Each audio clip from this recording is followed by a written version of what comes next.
All right, hey everybody, quick little video for you here today. I wanted to just talk real quick about felling codominant trees, codominant stems, meaning more than one trunk coming out of it.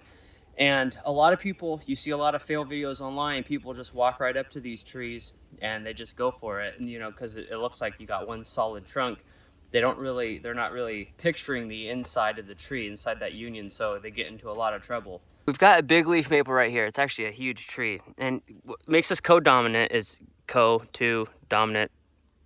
Don't know, but it's got, you've got two trunks right here. And generally speaking, a U-shape union is nice and a V-shape is bad because it's really tight in here. This is actually two trunks. This is actually two trees and they're just pushing on each other. So it's easy to think this is just some, I don't know, junk. It's just a strap. I don't know, some junk growing into the tree. It's actually two trees. They're just pushing on each other. This is not fused. And you can see that because you can see this, especially if I take this bark off, which maybe I will for visual purposes, you can actually see it, and you can see it better. This is the downhill side. You can see it up here. So this is one of the first things. Yeah, look at the seam goes all the way down here. So we've got a few options that we can do here with these two trees. So it's really two, it looks like it's one, but it's actually two trees, and you're gonna see it when I cut it, when it's laying on the ground. You'll see what I'm talking about. But basically, when you have a tree like this, you can follow them, imagine that seam right there. You can follow a tree perpendicular to that seam. And what you're actually doing is you're following both trees together, because basically we've got two trees here. Now we can either follow them separately, but the problem is, if you pan up there, Kevin, I don't know if you can see, but these trees are tangled up together. So it would actually be quite laborious to go and untangle these. It'd be quite a bit of work. Now, if you look here, we could follow them away from each other potentially, but it's kind of a hard cut to make, and they're tangled. It's not going to go well. We've got a house right there, so these really have to fall away from the house. That's where they got to go. They got to go down there in that field. So when you have trees like this, you basically, because at first I looked at this, I was thinking, because it's kind of dangerous making that cut down there, trying to do them both at the same time. And you really have to be exactly perpendicular to the tree if you're off on one side. What's going to happen is, if I tried to follow, let's say I wanted to follow the tree this way, I would cut here. And remember, these are actually two separate trees. What would happen is I would get to about here, and this front tree would pinch on my bar, and I'd be stuck because it's two trees. Like, I keep saying that. But I'm just going to show you what I'm going to do is I'm going to cut it as low as I can. That's going to be the strongest wood possible. It's also going to give me the most room for wedges. And we're going to follow it, once again, perpendicular to that to that union. If these weren't tangled up together, we could follow these almost any way we wanted if they were evenly weighted, but we'd have to make a cut up here. We couldn't mess with it down there. So we'll go to the front of the tree and I'll cut it down and show you what I'm talking about. And you'll see when I cut here, I want to be as low as possible, but really I can only be as low as my back cut because it's on a hill. If I go too low, when I go to make my back cut, I'm going to be in the dirt. So I'm actually going to be cutting it right about here. So it'll look like I'm a little high down here, but really this is as low as we can go. Okay, so I'm going to use a 42-inch bar. This is my Husqvarna 395. This is a 95cc saw. I've got skip tooth chain on it. It's square ground, and it's just, it's easier with the bigger bar, with these bigger trunks. This saw is ported by Madsen's.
All right, so now we're in here.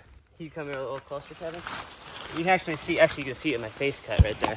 Oh, see, it's 2 trees and they're just pushing on each other. They're not fused, they never fuse. They just grow and they push. And so it gives the illusion that it's one trunk. And you can see right here, look at all this water coming down. These codominant stems, you see that flow, water flowing? Yeah. These codominant stems, they're dangerous because this fills with water and it freezes, the ice expands, the wind blows, it opens, more water gets in there, more sediment gets in there, and next thing you know, you just got, look, there's dirt in the middle of it. You'll see a lot of dirt when this thing goes over. These codominant stems, if I'm looking at a tree, like, is this tree dangerous? That's one of the first things I look for, are these codominant stems. It smells like sewage. But you can see what I'm saying. It gives you the illusion that it's one tree, but now that we're cutting into it, we see, and it's important that I cut evenly into both. If I'm really deep on one side versus the other side, you know, I risk pinching my bar or this thing separating. So you got to go perpendicular, you know, meaning opposite. And you can see that's right, this seam right here, right in the center of my face cut. So that means that that's where, it's basically the only spot we can aim this. This thing can only go, it can only go this way because of the nature of the stem. So these codominant trees, you either have to cut them above the union, which in this case we can't do that because they're tangled, or you got to cut them below as low as you can. And it has to be perpendicular. You know that the tree is basically aimed right here because this is the center of my face cut. And generally speaking, the center of your face cut on a straight tree is going to be where it lays. If the tree leans, the center of your face cut will not so much. But you can already see that we're into both trunks now. So now we're gonna do the back cut. I'm gonna do a lot of wedges because I have to lift both of these trees. So let's get in the back cut and we'll do that together too. All right, back cut.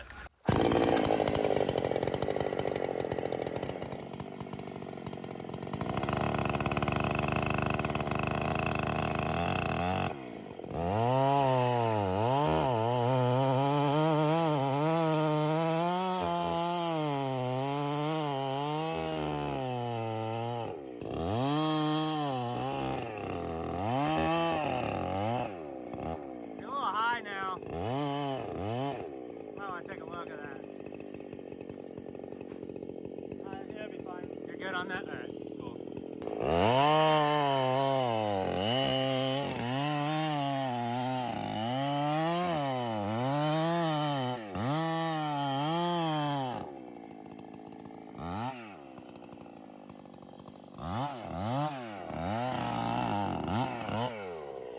As you can see, even though I've got all this room here, my back cut is right at the ground right there. It's a little goofy of a back cut actually. I'm a little bit low on this side, a little bit high on the other side. Not too bad. A little high on the other side. Better to be a little high than too low. We're good. We're close enough. Yeah, big old maple. But see, if I were to come all the way down here to really get low, I wouldn't be able to make the back cut. You know, I wouldn't be able to make the back cut. So I actually had to cut it right here. You can see through the kerf there. It's a little uneven.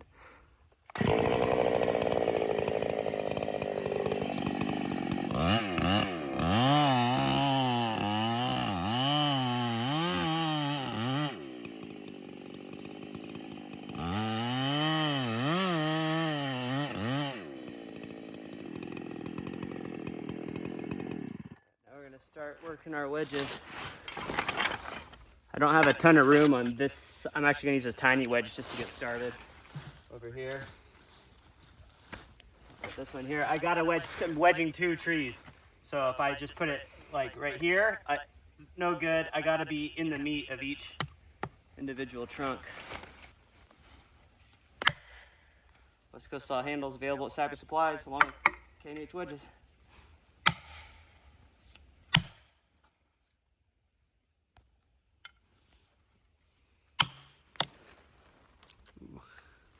This thing's not gonna take much.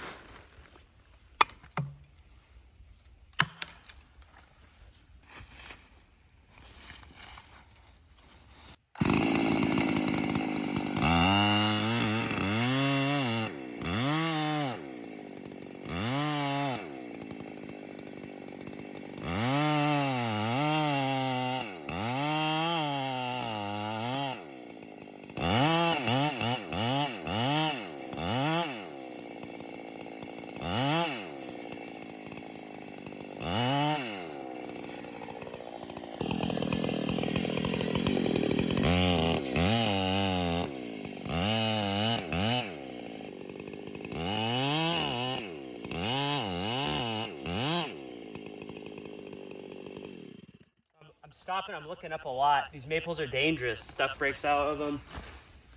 So when I wedge, I try to look up. I'm falling 2 trees simultaneously, so I'm thinking about a lot more factors, you know? Got a little bit bigger wedge in there now.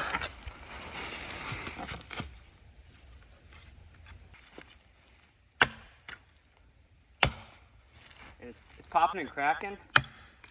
I don't want to try to I want to try to cut them evenly, you know?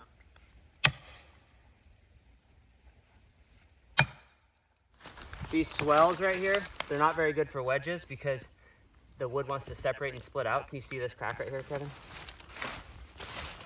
So see that? It's not a good spot for wedge. I only did that so I could get it in quickly because this protrudes the furthest. So that's why I put the wedge here to start. But now I've got more room to work. I'm gonna put a wedge right here and that'll be better. It'll be less likely to split. I just wanted to get it in quick. But generally you want to avoid those seams where possible.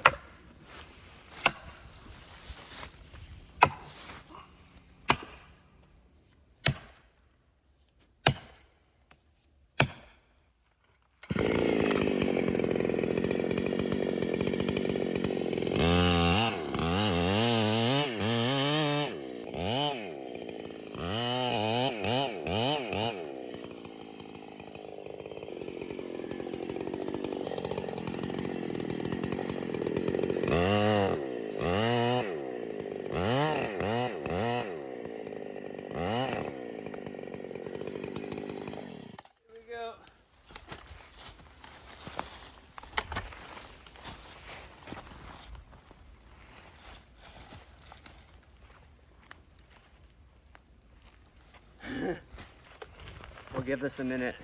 So the one on the left started to go, and the one on the right is now holding it up. So I got a little more wood to cut. I think, well actually I don't know. One of them is holding the other one up because the whole thing started to move and then it stopped. So give it a minute to see if the one tree can push the other one, they can go together. If it doesn't move, I'll go back in there, cut a little more, wedge a little more, but let's just see if Mother Nature takes its course.